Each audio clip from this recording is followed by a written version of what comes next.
This is the Grow Your Clinic podcast from Clinic Mastery. We help progressive health professionals to lead inspired teams, transform client experiences, and build clinics for good. Now, it's time to grow your clinic.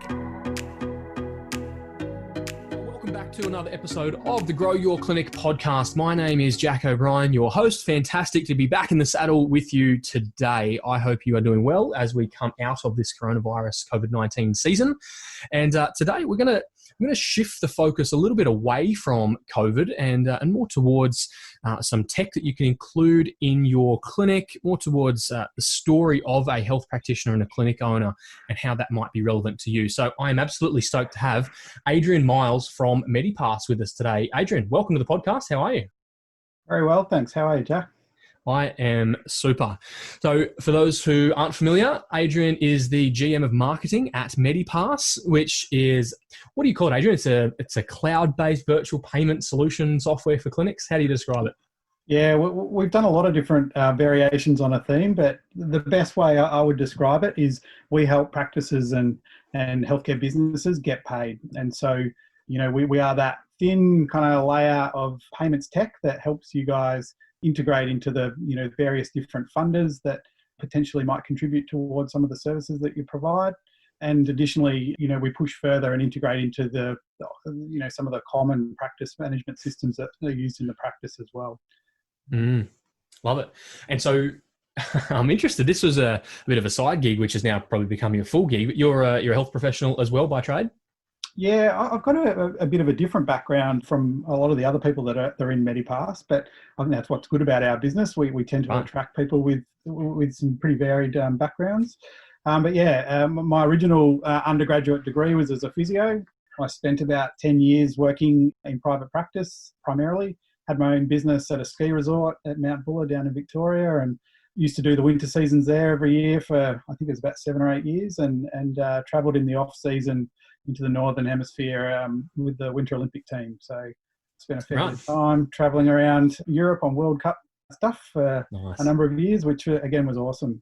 Yeah, it was a great time in my life, but as you can imagine, someday you got to settle down, grow up, and do a few of the adult things. So yeah, you can't just chase the endless winter forever. No, maybe I could have, but to be honest, after I think it was 8 winters back to back over about 3.5, 4 years at one stretch, and by the end of that, I was ready for some summer and some beach. No doubt. Well, we're going to get a little bit more into your story, but suffice to say, Medipass is absolutely unreal. We here at Clinic Mastery, we've worked with you guys for a number of years now and absolutely love it, recommend it, mostly because it helps clinics, like I said, helps clinics get paid, but it creates an amazing client experience. And, personally in my physio clinic, we love using it and the experience it provides for our patients. I'm actually, as we speak, just before we hit record here, I was in a virtual or telehealth consult with an exercise physiologist who I am paying and fixing up via Medipass as we speak, which is absolutely fantastic. Medipass is unreal. If people want to check it out now, save waiting until the end, where should they go on the interwebs to check out Medipass, mate? Probably the best place, Jack, is medipass.com.au. Jump in there, have a bit of a look around, and you'll be able to kind of see what we're all about and drill down into, some of those features and, you talk about the client experience. There's a few videos on there that really kind of show you what it looks like, both from a practice and your admin staff or provider perspective, as well as from the patient perspective as well. What does it look like at their end? Absolutely phenomenal. So, all right, we'll dive more into Medipass, more into your story. But as per usual, listeners, we're going to go for some rapid fire icebreaker questions. So I've got 4 questions for you, mate. Are you ready? Absolutely. Hit me up. Number 1, what are you reading or learning right now? Oh, interesting. Reading's an interesting one at the moment. I think I mentioned before we got on this, I've got a couple of kids at home. So my ability to sit down and read books is not as easy to get away with these days as I'd like, but I do tend to try and consume a fair bit of digital reading material. So I'm a big fan. It's been around for a long time, but there's an app called Flipboard, and it gets to know your reading habits. And I'm always interested in what's new in tech and kind of what's coming up. And today maybe it's a bit of a theme, but I was looking at the old the new PlayStation 5. I think that's coming out at the moment. But yeah, and kind of alongside of that, I spent a number of years working in strategy at a financial services, big four bank here in Melbourne, and so I'm always interested in kind of that convergence between tech and what's happening in different industries and kind of what that will mean in terms of business strategy going forward. There's a guy who writes a blog called Stratechery, which is a really interesting read if you have seen that. It's I haven't fascinating. seen that. Okay. Very good. That's a couple of good takeaways. Stratechery and Flipboard. I used Flipboard in a previous life, but yeah, it's been around for a long time. But it's like a meta reading thing, isn't it? It's not just a book, but it's how it helps you read. And yeah, I love it. Good for listeners. All right, number 2, who inspires you, mate? Ooh, who inspires me? That's a great question. There's a couple of people. I've got a couple of mentors that I've kind of worked with over the years. Someone who was involved in the early days of Medipass, actually, a guy called Andy Sheets. He was early on in realestate.com.au and was helping them with their M&A, and as they kind of grew big and went abroad. And then he jumped out of that and started health.com.au, which was the first digital health insurer in Australia, and grew that to a 100 million revenue business. So I got to know him at uni. He was a fascinating guy. He's one of those ones that's always looking for market opportunities with perhaps a few lazy incumbents that have been there for a while, and he likes to kind of upset the status quo a bit. So fascinating guy, and someone that I get on well with, and always interested in what he's. That's awesome. Number 3, what did you want to be growing up? The first career I wanted was really wanted to be an architect. So I liked drawing stuff. I was probably a bit more creative in the early days, but then I really got into sport a lot in kind of high school, and had my fair share of kind of injuries, and ended up going to the physio probably a bit more than most people did. And so it seemed like a pretty good gig. I had no idea really, what that would mean lifestyle wise and everything else, but it turned out to be pretty good choice. Nice, interesting. And finally, what's a motto that you live by? I like to have goals, like most people, that I'm working towards. My short-term goals I kind of map out, pretty well, but the long-term stuff I like to keep kind of reasonably flexible. So there's a bit of go with your flow that might be the motto that comes out of that. So yeah, okay, fair enough. Yeah. So, all right. So let's step through the journey here from the young tacker who wanted to draw buildings and be an architect through to a physio, and somewhere along the way you went, fintech sounds good, which is finance and technology for those playing along at home, and you're playing a marketing role in a fintech company. So, connect the dots for me. What happened from school through physio, and how did you end up transitioning through to Medipass? Yeah, I guess going into physio, I kind of had a couple of things that I really wanted to do. I wanted to work in kind of private practice and run a business and kind of see what that was all about. And then I really wanted to do some traveling and kind of work with some elite athletes and super motivated people, and really interesting kind of work. And I got really lucky, to be honest, Jack. It was probably that was maybe a sort of 10 to 20 year journey that I thought would kind of play out, and just right place at the right time in a lot of ways. And I had those opportunities pretty early on in my physio career. And then I guess what I found kind of going through that was I really, was super interested in the business side of things and kind of how to make a business work. And as you probably know, there's in your undergrad degree that they often don't teach you a lot about what it means to kind of be a successful business owner and all the other bits and pieces that around that. And we just sort of bumbled out, like most people, bumbled our way through and, built a model that sort of worked. Yeah, that fascinated me. And so, once I'd stopped sort of chasing winters and wanted to settle down for a bit, I was still, working as a physio then. I met a guy traveling who I got on with super well, a Swedish guy. And we set up base in what was meant to be just a summer in Bondi, a few months. And I wanted a 9-to-5 job so I could have my weekends off to go down the beach and have some fun. Mm-hmm. And I ended up working, of all things, in one of the large workers' comp insurers in New South Wales. It was for GIO, or owned by Suncorp. And I looked after a team of injury management advisors that were, quite often ex-nurses or physios, podiatrists, that kind of stuff. Mm-hmm. And it was my first foray into the kind of the corporate world, and definitely wasn't what I thought I'd be doing, 5 years prior, but it was a good foot in the door into the kind of business world. And yeah, I just got lucky. My 6 months again there probably turned into 18 months and moved through the organisation. And I came with them down to Melbourne and ended up working for some really interesting people. Part of that, this was probably just pre-global financial crisis. And I managed to have a productive conversation with my boss at the time about maybe them funding me to go back to uni and doing an MBA, and plenty of money at the end of the noughties. So they were all for that, which was good. And so I started a part-time master's course, and yeah, I really, really loved it because it kind of allowed me to keep going with that sort of thread of, what it means to kind of, build a successful business. And it rounded out a lot of the stuff that I didn't get as part of, a physio degree. I'm sure a lot of people who've gone through a similar kind of journey, it's the kind of people you meet and the network that you build that sat around it. I found that super interesting. It was probably the biggest learning I got out of that whole process was, to date, I'd kind of probably been a bit insular in a lot of ways in my working life. Like, you tend to surround yourself with similar sort of people. They're in a similar situation. And that kind of, threw me in the deep end with a lot of different kind of viewpoints and backgrounds. And yeah, it's good. So I'm interested, Adrian, you touched on a couple of times, we don't learn business at uni, or at least as health professionals at uni, and you're in private practice kind of bumbling your way through. Did the MBA, and that's led to other things. In hindsight, looking back, was that further business education, would that have been useful in your journey as a clinician and then as a clinic owner? Part of it's you don't really know what's important until you kind of get out there and you start working. And so for me, that helped because I knew then going back in where my gaps were and what I wanted to focus on.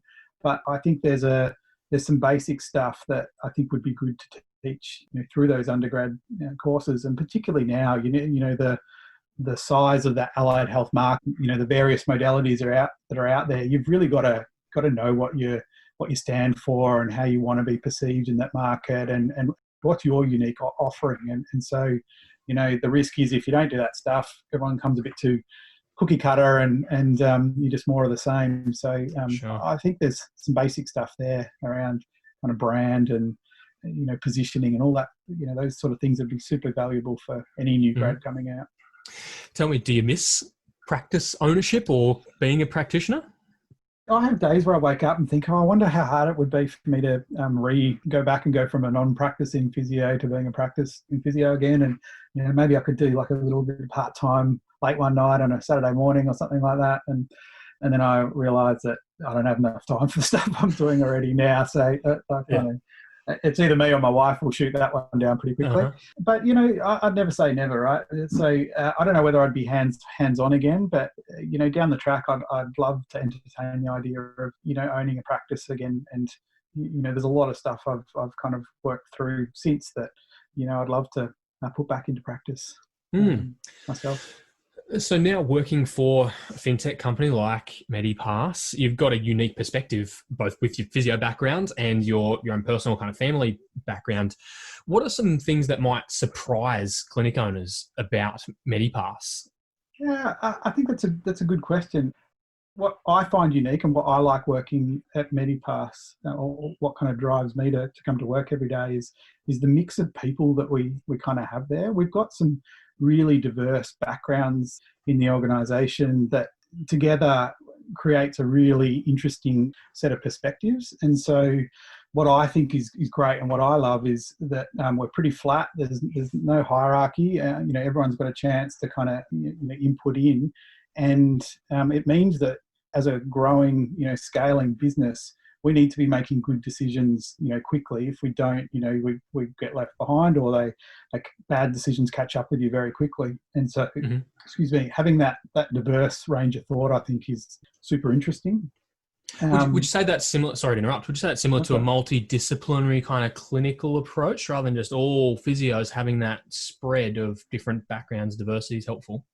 Yeah, I think that's a good way of kind of thinking about it. And, people often ask me, how do you find being a physio kind of working in some of the roles that you've worked in? And the thing I always go back to, it's that kind of hypothesis-driven approach, or that way of thinking. And so the problems that we're now and issues and challenges we're trying to sort through are a bit different to what they were when I was hands-on. But it's that same kind of framework or model of, well, I think it could be this, what can I go and do? Who can I ask? Who might know? Asking those sort of questions, within our group, I think is what makes us sort of be really adaptable, and we've been able to change super quick and grow. Like, I know when we talked originally, we're probably only doing, high caps stuff back in the day. And, since then we've bolted on a whole lot of, new funders and none of which has been easy. And we've only been able to do it because of the people that kind of are in Medipass. So I'm curious. I've been around for, I think, most of the Medipass kind of high caps go journey from the get-go. And I'm interested in the evolution. Right? If we just zoom out, and listeners, if you think about payment solutions for clinics, it's a commodity. Yeah. Most clinic owners are looking for just the lowest percentage transaction fee. It's a race to the bottom in a lot of regards. Then along comes a big four bank with an R&D department that goes, how do we kind of break this and try and, I guess, model off Uber a little bit and evolve? And your role as GM of marketing is brand and education and onboarding a whole bunch of new clinics. So I'm curious, in a lot of senses, it's similar to healthcare. A physio is perceived as a physio, or a speech path, or they're all the same. How have you been able to lead your organization from what is perceived as a commodity to now what is really cutting edge, innovative, and a must-have for clinics that want to be progressive? I think the thing that we've tried to stay really clear on what our mission is, what is it that we want to achieve, and kind of who are we as we go about doing that. And so, for us, it was always about that statement of how do we help, our customers, our healthcare practices, get paid? How do we really hone in on that problem? That laser focus on it. And in doing so, call ourselves out when we start to look like we're getting, too distracted.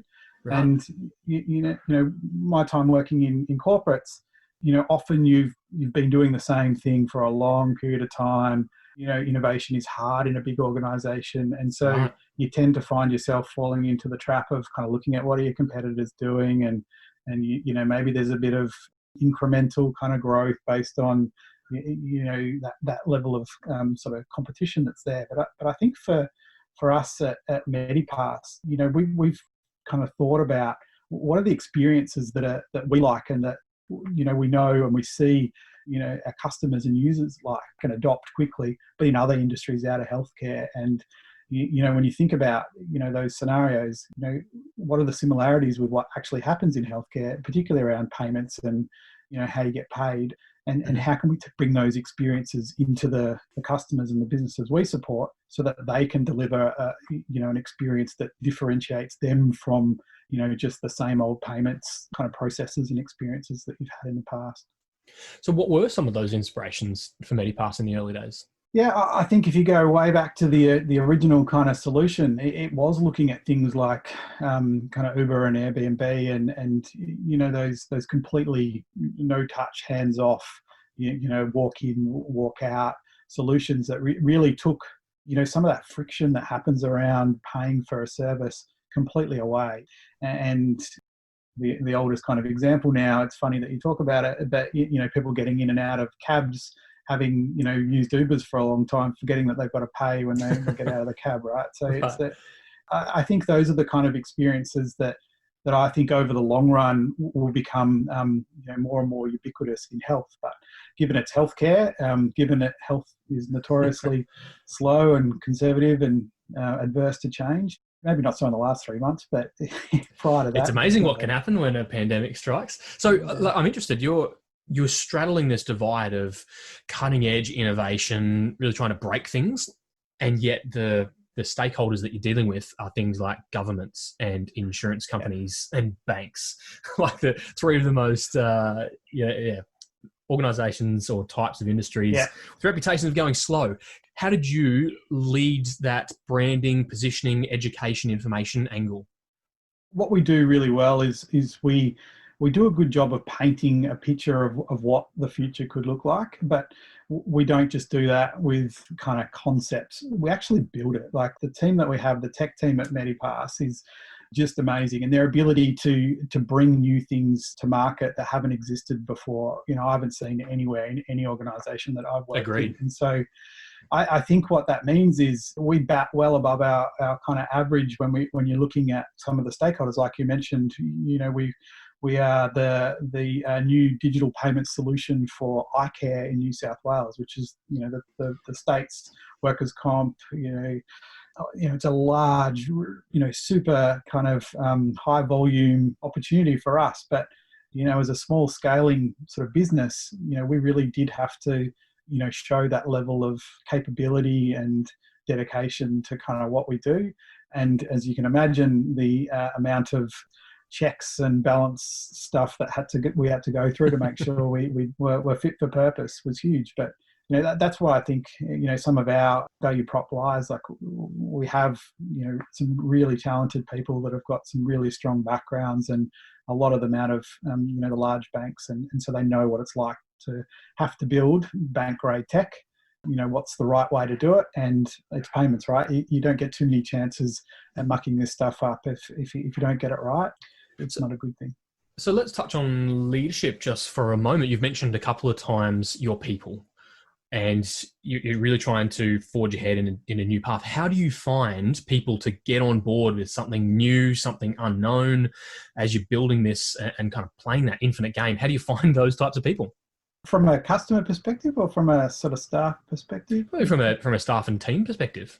We cast a pretty broad net when we go to market, and it's not just your traditional, let's post a job ad on LinkedIn kind of thing. We'll try and get a bit more targeted and look to make sure that we encourage people who might otherwise not apply for certain roles to reach out, because like I said before, I think I've been surprised at kind of when you get to know people that come on board, their backgrounds and interests and stuff are sort of fascinating. And I think when you have a good business and the work that you do is interesting, naturally you're able to attract a fairly broad mix of people, which gives you a chance then to kind of narrow down a bit more. I love that bit. I've been involved a few times in recruitment at Medipass so far, and like getting to know people and what drives them is kind of super important for me to understand, because I think that gives you a good sense of how they're going to work as they come into the organisation too. That's unreal, mate. Thank you for sharing. I'm thinking, listeners, the lesson here for us as clinic owners in what could potentially be perceived as a commodity in healthcare is when you create an organisation that has such a strong brand, such a strong mission and purpose, that's what allows you to stand out when it comes to recruiting best talent. That's what allows you to be attractive and a workplace of choice rather than just another corporate or just another clinic. So on the flip side of that, you touched on it, Adrian. How about clients? How do you attract clients, like we said, in something that's often seen? Really, payment transaction fees are the bane of clinic owners' existence. How do you make that sexy and get great clinics on board? It's one of those never-ending challenges, I think, Jack. But for us, it's all about we're very data driven, and so our proposition has evolved over time, and so we're always looking for where we get good product market fit for the solutions that we provide, and we're always kind of checking in with our customers and talking regularly to them and getting feedback and incorporating that back in. So having that feedback loop into what we're building is super important. And because we're nimble and small and we have the resources in-house to be able to build this stuff, it means we evolve our product, in a direction that I think, again, you end up with a virtuous cycle where good customers come on, they like it, they start using it, you build more stuff, they help you to learn what's important to get right. That will naturally attract, their colleagues and their friends and others in their network as they start to reach out. Obviously we've had some, great discussions with the kind of the Clinic Mastery group over the last few years, and the willingness, I think, for your members to kind of give us that feedback and tell us what's working and what's not working is super kind of invaluable for us. And when you take that and you combine that with kind of who we are and what we want to do, I think it gives us a really good story that we've been able to build a great little business off the back of. That's so good. Clinic owners, there's so much gold. I'd rewind that and think about how you as a clinic owner are looking for clients and patients and communities to work with. And what are some of those lessons shared there? This is great, mate. We could talk for hours. So tell me about, you've got such a unique perspective and ability to see the market from having that healthcare background to working with clinics. When you look across healthcare, tech, client experiences, what are some trends that you see or really things of interest in our industry? Yeah, I think the last 3 months have been fascinating to kind of see how, healthcare businesses have been able to adapt to, the challenges of something like the COVID-19 pandemic. I think a lot of people, have had a very kind of conservative outlook on healthcare and its ability to evolve, pre-COVID. And to be honest, that was always a challenge for us, being quite a forward-thinking organisation. But I think what we've seen in the last 3 months is it's forced people to really kind of look at, what else is out there that can make things work for them. And again, we talk about that ability to differentiate yourself. Businesses that did, adapt quickly and work out a model that would work for them, I think have been, successful. We've seen it in our own transaction volumes too. I think a third of our customers in the last 3 months have actually done more transactions than they were doing kind of pre-COVID. So they've, I think, there's obviously businesses out there that have struggled a bit, Sure. But, things like, the virtual consult means that, you're not geographically limited anymore. Your customer base suddenly expands, much larger than perhaps it was prior. And what were probably perceived barriers, not real barriers, had to get sort of jumped across, and there was no other option. So, I think it's been fantastic, and I think it's going to put healthcare businesses in this country in a much better position going forward, because, old saying, but you've kind of been there, done that now. So there's kind of lessons. There's a barrier broken. Learned. Yeah. So I think, the bar's been raised, and those businesses that, have done well through this period will be, the new benchmark for others in the industry. Mate, so helpful. So many really practical lessons and interesting insights across that whole episode. So thank you. Listeners, I would implore you to check out Medipass if you haven't already. My clinics, I personally wouldn't be caught dead without Medipass. The hundreds of clinic owners that we see working with Medipass love it. And it's, if you're pinching pennies between a couple of percentage points in transaction fees, think about playing a bigger game and the impact that can play on your client experiences and the savings that will potentially bring you to your admin team and your client experience team. It's absolutely phenomenal. We love it and are huge raving fans of the product and the team of legends at Medipass. So Adrian, thank you. If people want to check out it again, where can they do that? Or if they want to maybe get in touch with you or your team, what's the best way to go about that? Jump on the website, www.medipass.com.au. You'll find our little chatbot down bottom right, little pink chatbot. Jump on there and the team will be able to link you in with myself or anyone else in the business that can cover any of the questions that you might have. Awesome. Listeners, we will make sure we link that up in the comments, captions around wherever you're watching or listening to this, as well as the show notes over at clinicmastery.com/podcast as usual. And also, if you want to jump in the reviews and ratings on iTunes, Stitcher, Spotify, or wherever else you listen, drop your feedback, questions there, and make sure that gets to the right person and they get in touch with you. Adrian, thank you so much for joining us on the Grow Your Clinic podcast. No worries. Thanks for having me, Jack. Awesome. And listeners, thank you for joining us. Can't wait to bring you another episode of the podcast again really soon. Bye for now. Thanks for tuning in to the Grow Your Clinic podcast. To find out more about past episodes or how we can help you, head to www.clinicmastery.com/podcast. And please remember to rate and review us on your podcast player of choice. See you on the next episode.